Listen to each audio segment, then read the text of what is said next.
तो hello everyone, welcome back. चलिए देखते हैं कल मार्केट किस तरीके से मूव कर सकता है, क्या हमारा प्लान ऑफ एक्शन होना चाहिए।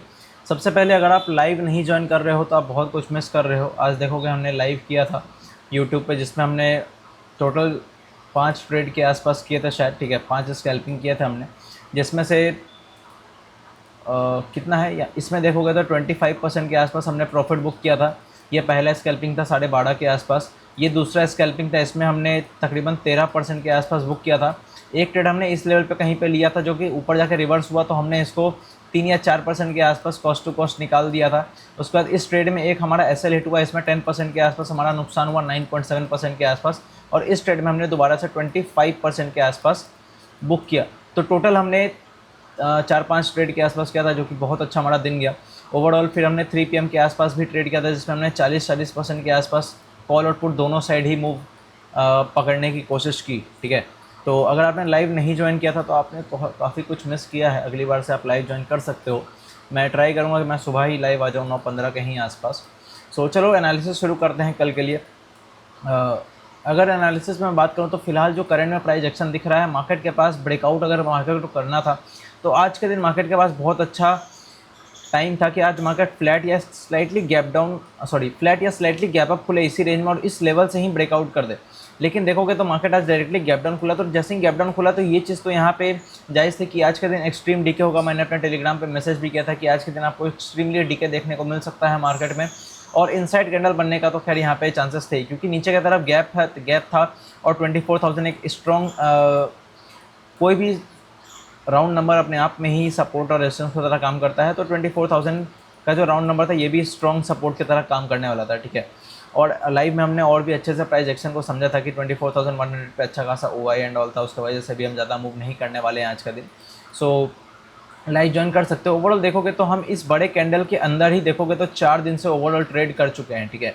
तो एक चीज़ ध्यान रखना कि ऊपर के साइड में अभी जो इंपॉर्टेंट लेवल है वो है 24,277 का, और नीचे की तरफ अभी अगर कोई भी ब्रेकडाउन भी आता है तो आपको वापस से ये वाला जो लो है 888 वाला, ये आपको स्ट्रॉन्गली अपने रडार पर रखना पड़ेगा। हम 888 के आसपास किस तरीके से टाइम बिताते हैं, क्या प्राइस एक्शन बनाते हैं, कैंडल क्लोजिंग किस तरीके से करते हैं, इस बेसिस पे डिसाइड करेंगे कि यहाँ से दोबारा से मार्केट इस हाइयर लेवल को टच करने वाला है या फिर इसको ब्रेक करने वाला है, ठीक है। ओवरऑल मैं आपको एक चीज़ दिखाना चाहता था यहाँ पे मंथली टाइम फ्रेम पे। वैसे तो मैं इसको और ज़्यादा अच्छे से एक्सप्लेन कर दूंगा जब मैं वीकली एनालिसिस करूंगा या फिर मैं मंथली एनालिसिस करूंगा। फिलहाल के लिए मैं आपको बता दूं कि ऊपर की तरफ क्लोजिंग बेसिस पे यहाँ पे ध्यान रखना है कि 24,444 इंपॉर्टेंट लेवल है, ठीक है। जब तक हम इसके ऊपर मंथली पे क्लोज नहीं करते तब तक यहाँ पे कोई भी ब्रेकआउट नहीं होने वाला है।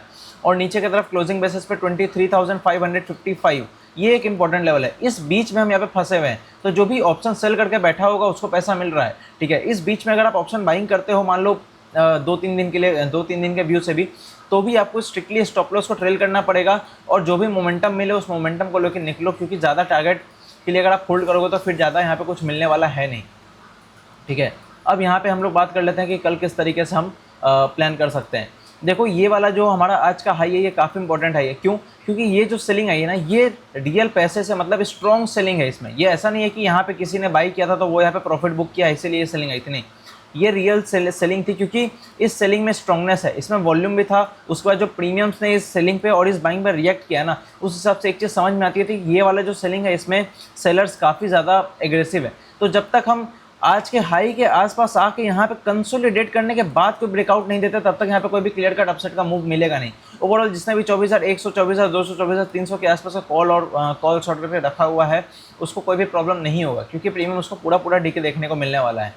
नीचे की तरफ ध्यान रखना, मुझे लगता है कल हम इसी रेंज में हो सकता है खुलने वाले हैं, फ्लैट या स्लाइटली गैप डाउन या फिर स्लाइटली गैप अप, इसी रेंज में कहीं पे हम खुलेंगे मोस्टली मेरे ख्याल से। अगर इस रेंज में टाइम बिताने के बाद या फिर खुलते के साथ थोड़ा सा नीचे यहाँ पे थोड़ा टाइम बिताए उसके बाद अगर यहाँ से कोई ब्रेक डाउन करता है ना, तो फिर आपको नीचे की तरफ 23,955 वाले लेवल्स आते हुए आपको दिख सकते हैं, ठीक है। तो ये आपका प्लानिंग होना चाहिए। मान लो यहाँ पे कंसोलिडेशन के बाद दोबारा ब्रेकडाउन करता है तो फिर आपको नीचे के लेवल्स और भी टेस्ट होते हुए दिख सकते हैं।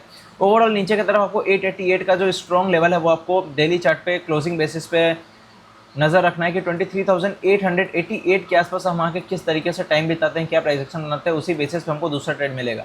यहाँ पे इस रेंज में ज़्यादा एग्रेसिव होकर ट्रेड करने की कोशिश मत करना। अगर आप ऑप्शन सेलिंग करते हो तो अच्छा है, अगर आप ऑप्शन बाइंग करते हो तो आपको प्रीमियम पे 10 से 15% के आसपास का अगर मूव मिले, अगर एक्सपायरी का दिन नहीं है तो भी तो की बात कर रहा हूँ, अगर 10 से 15% का अगर मूव मिले तो आप निकल लो यहाँ से। अगर एक्सपायरी वाले एसेट को ट्रेड कर रहे हो, जैसे अगर आप सेंसेक्स को ट्रेड कर रहे हो, तो भी आपको 15 से 25% के आसपास का अगर मूव मिलता है एक्सपायरी वाले दिन या फिर एक्सपायरी के एक दिन पहले, जो कि कल है, तो आपको डिसेंट यहाँ पे इसको टारगेट समझ के निकलना पड़ेगा। आई होप कि आपको एनालिसिस पसंद आया होगा सेंसेक्स का। अगर मैं आपको ओवरऑल लेवल बता दूं, क्योंकि कल हो सकता है लोग सेंसेक्स को ही ट्रेड करेंगे, तो मोस्टली अगर हम इस रेंज में कहीं पे फ्लैट या खुलते हैं और यहाँ से अगर ब्रेक डाउन करते हैं तो हो सकता है आपको वापस ये वाले रेंज आते हुए दिख सकते हैं 76,700, 77 या फिर 666 के आसपास कहीं पे। और यहाँ पे आने के बाद हम किस तरीके से टाइम बिताने के बाद ब्रेकआउट करते हैं फिर ब्रेक डाउन करते हैं, ये आपको रडार में रखना पड़ेगा।